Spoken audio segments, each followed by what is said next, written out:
we're going to look at vertical translation. For a vertical translation, when we have y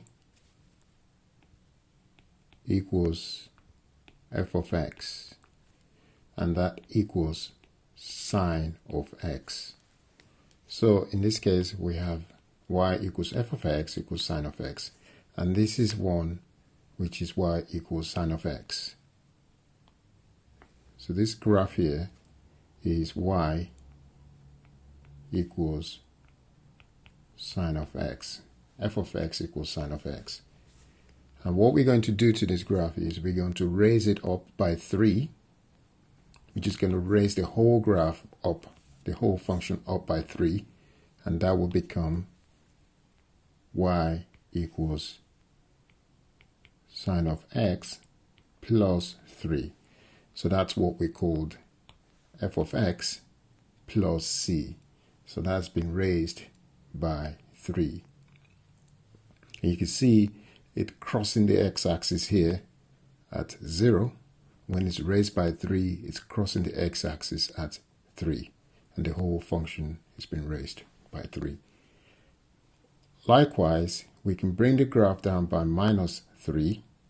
So that graph here will be y equals f of x minus 3. So that's sine x minus 3. Again, we've raised the graph down, and that's why it's crossing the x here at minus 3, 3. So the graph we've written up here, this one here is f of x plus 3, and the graph we've got underneath is, this one is f of x, and the one below it is f of x minus 3.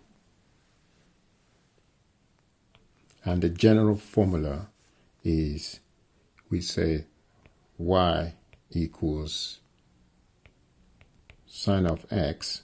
Don't forget f of x is equal to y, and that equals plus sine of x plus c. And when c is greater than 0, the graph will be shifted up.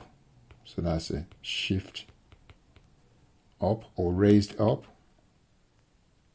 shifted c up. And when c is less than 0, and it is shifted c down, and that's what's happened. In that case, you will get y equals sine of x minus c.